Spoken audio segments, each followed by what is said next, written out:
네, 꿈당 친구들 한 주간도 잘 지냈나요? 네, 오늘은 전도사님의 부득이한 사정도 좀 있고 또 추석을 맞이하기도 해서 좀 짧은 예배 영상으로 우리가 함께 예배 드릴 것 같아요. 그래서 짧은 만큼 좀 잘 집중해서 우리 예배 드릴 수 있도록 할게요. 우리 그럼 다 함께 먼저 나는 예배자입니다 찬양하면서 우리 예배 시작할게요.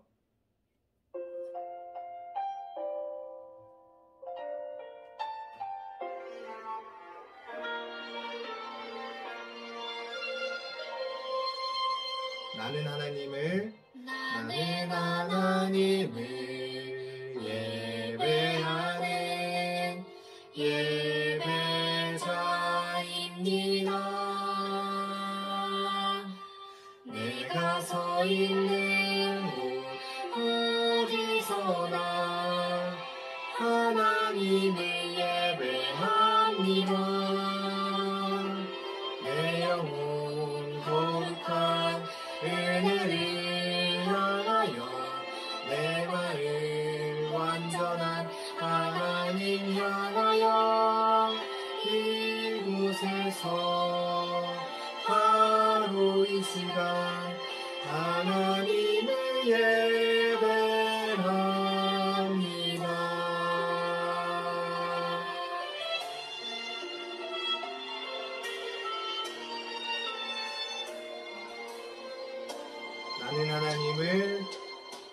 나는 하나님을 예배하는 예배자입니다. 내가 서 있는 곳 어디서나 하나님을 예배합니다. 내 영혼 거룩한 은혜를 향하여 내 마음 완전한 하나님 향하여 이곳에서 바로 이 시간 하나님을 예배합니다.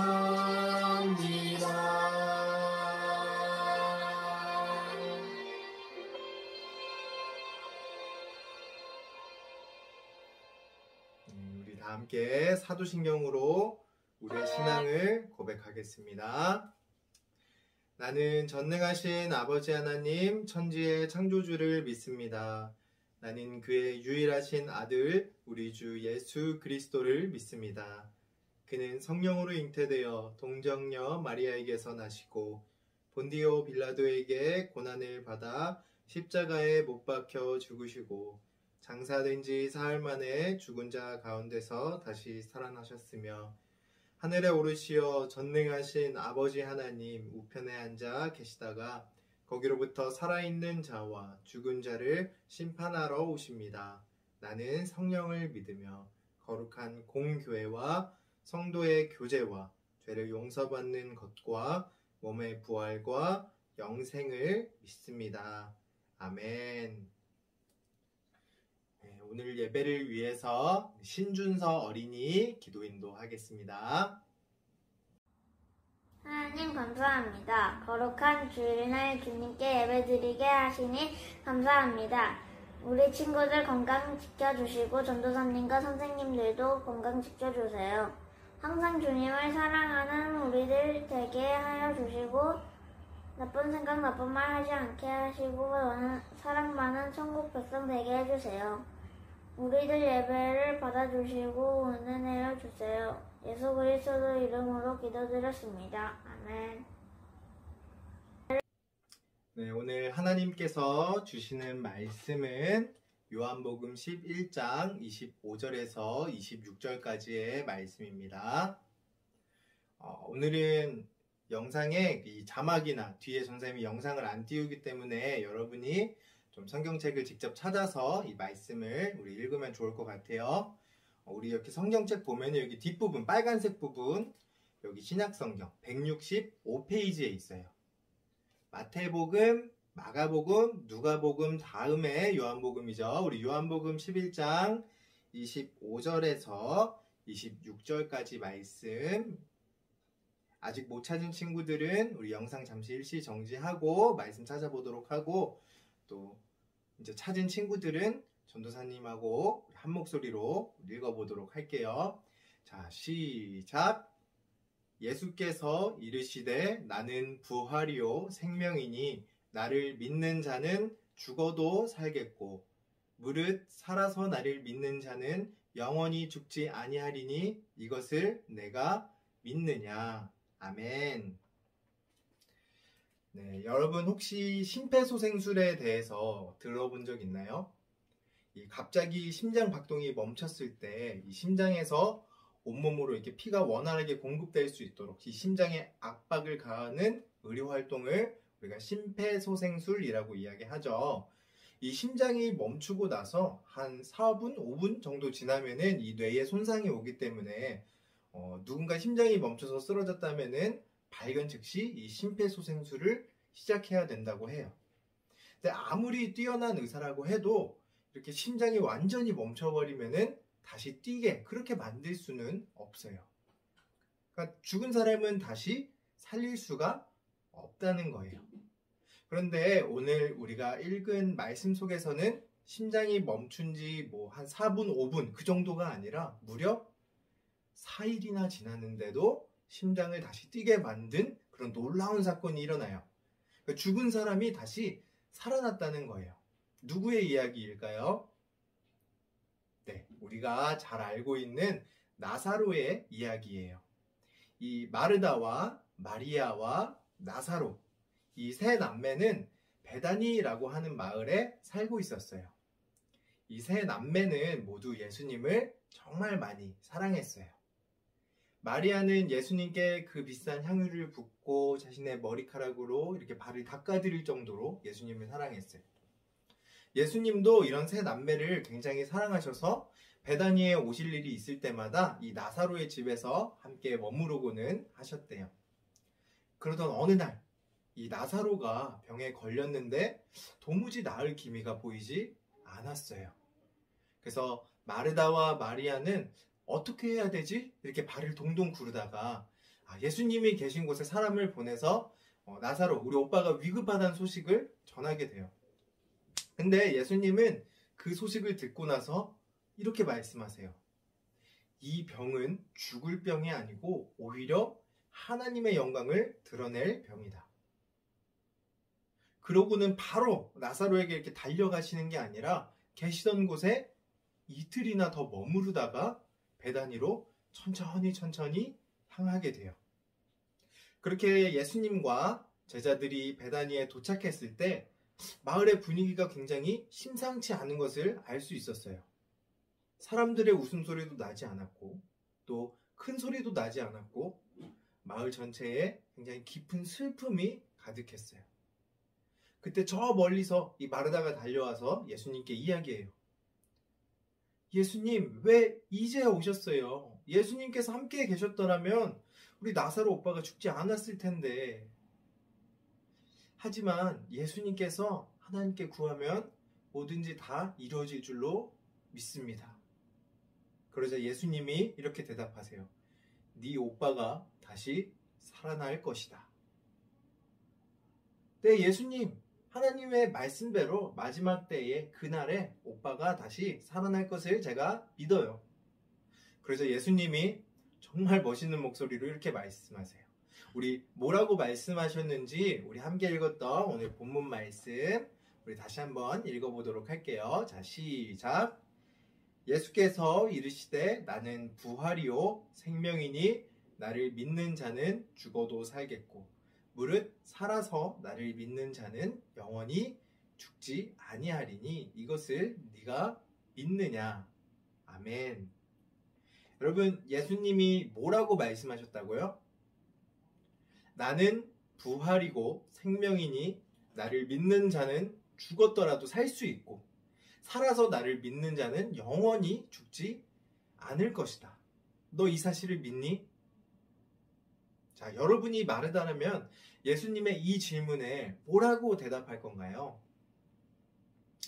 그때 마르다는 예수님께 이렇게 대답했대요. 네, 주님. 주님은 세상에 오실 그리스도이시며 하나님의 아들이심을 제가 믿습니다. 그리고 그 뒤에는 여러분이 잘 알고 있던 것처럼 예수님께서 이제 무덤 앞으로 가셔서 나사로야 나오너라 이렇게 외치자 죽은 지 4일이나 된 그 나사로가 온몸에 이렇게 천이 감긴 상태로 무덤에서 나오게 돼요. 살아서. 사랑하는 우리 꿈땅 친구들, 오늘 말씀을 통해서 우리는 무엇을 알 수 있을까요? 바로 예수님은 부활이고 또 생명이시라는 사실이에요. 이 부활과 생명, 이 능력을 사용하실 수 있는 그 정도가 아니라 예수님은 부활과 생명 그 자체시라는 거예요. 그러니까 좀 더 전사님이 쉽게 이야기해서 예수님은 부활이고 생명이시기 때문에 그 예수님을 믿기만 하면은 어떤 일이 일어나요? 네, 오늘 말씀 속 나사로처럼 죽었다가 다시 살아날 수도 있고 또 영원한 생명을 얻을 수도 있다는 거예요. 그런데 우리가 오늘 이 말씀을 보면서 조금 오해하기 좋은 거, 착각하기 좋은 게 하나 있어요. 뭐냐면은 이렇게 생각하는 거죠. 그럼 내가 예수님을 믿으면 내 육체가, 내 몸이 죽으면은 내 몸이 다시 이렇게 내 육체가 살아날 수 있는 건가? 이런 생각을 가질 수 있어요.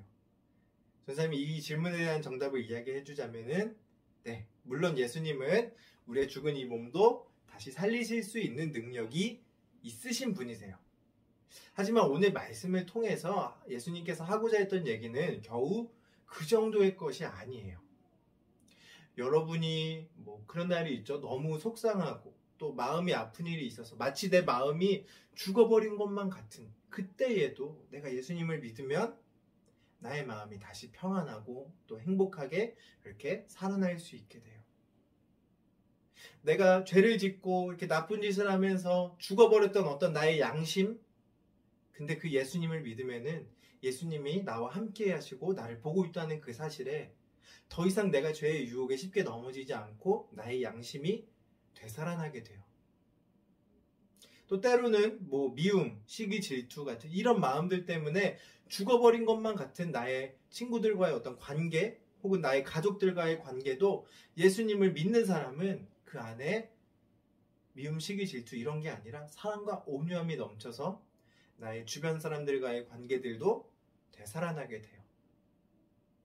그러니까 예수님을 믿으면은 여러분 내 몸뚱아리, 이 몸뿐만이 아니라 나의 마음, 나의 생각, 나의 상황, 나의 모든 것들이 그 죽음과도 같은 상태에서 다시 되살아난다는 사실이에요. 그래서 우리는 항상 예수님을 믿으며 예수님을 믿는 사람답게 살아갈 수 있어야 돼요. 나사로를 살리시고 또 죽음을 이기신 예수님은 우리에게도 영원한 생명을 주겠다고 약속하셨어요. 예수님은 이렇게 우리를 죄에서 구원하시고 또 우리에게 영원한 생명을 주세요. 전도사님은 오늘 그 예수님이 마르다에게 했던 질문에 마르다가 대답했던 것처럼 우리 친구들도 그렇게 대답할 수 있었으면 좋겠어요. 전도사님이 예수님의 역할을 맡아서 여러분에게 예수님처럼 질문을 해볼 테니까 여러분들이 마르다처럼 대답하고 우리 오늘 말씀을 한번 맞춰보도록 할게요. 자, 전도사님이 질문하면 여러분 뭐라고 대답해야 돼요? 네, 주님은 그리스도이시고 하나님의 아들이심을 믿습니다 라고 대답하면 돼요. 다시 주님은 그리스도이시고 그다음에 하나님의 아들이심을 믿습니다.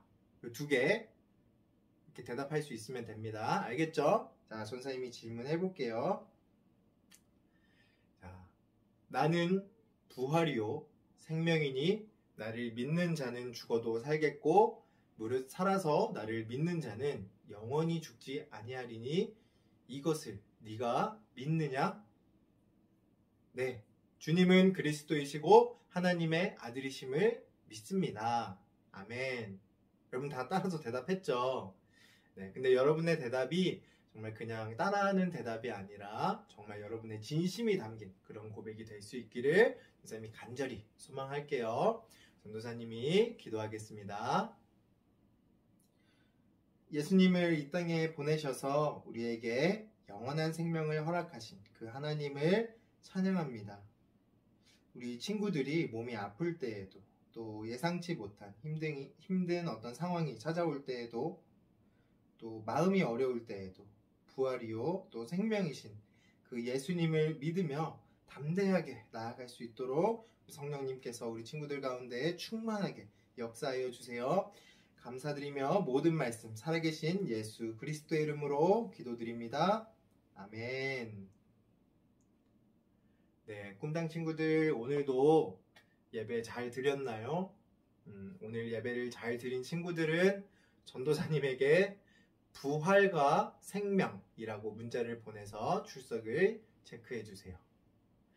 추석 연휴 기간이라서 뭐 친척이나 할머니, 할아버지를 뭐 많이 모이진 못하겠지만 또 만나고 오는 친구들도 있을 것 같고, 아니면 그냥 가족들끼리 오붓하게 시간을 보낼 친구들도 있을 것 같은데, 어떤 모습이든 아마 대부분의 친구들이 대부분의 시간을 우리 가족들과 함께 보내게 되겠죠. 네, 그래서 우리 친구들이 이 추석 기간 동안 사랑하는 나의 가족들과 좀 행복한 시간들을 보낼 수 있었으면 좋겠어요. 뭐 단순히 어디 좋은 데 놀러 가거나 아니면 엄청 맛있는 것을 먹거나 그렇게 하는 게 아니더라도 내가 가장 사랑하는 나의 가족들과 함께 시간을 보낼 수 있다는 그 사실 하나만으로 여러분 이미 충분히 행복하지 않나요? 네, 전도사님은 하나님께서 나에게 이렇게 사랑스러운 가족을 주셨다는 그 사실 하나만으로도 충분히 감사하고 또 행복한 것 같아요. 우리 친구들도 그 사실에 감사할 줄 아는 아주 멋있고 또 아름다운 어린이로 살아갈 수 있기를 바랄게요. 그리고 인터넷에 여러분 온누리 소망교회라고 검색해서 이 홈페이지에 들어가면은 그 나눔터라는 메뉴에 추석 예배 순서지를 찾을 수 있을 거예요. 그거를 참고해서 온 가족이 함께 예배를 드린다면은 아마 더 풍성하고 또 즐거운 추석이 되지 않을까 싶어요. 그럼 우리 친구들 추석 기간 동안 맛있는 것도 많이 먹고 또 즐거운 시간 잘 보내고 우리 다음 주일에 건강한 모습으로 만나도록 할게요. 안녕.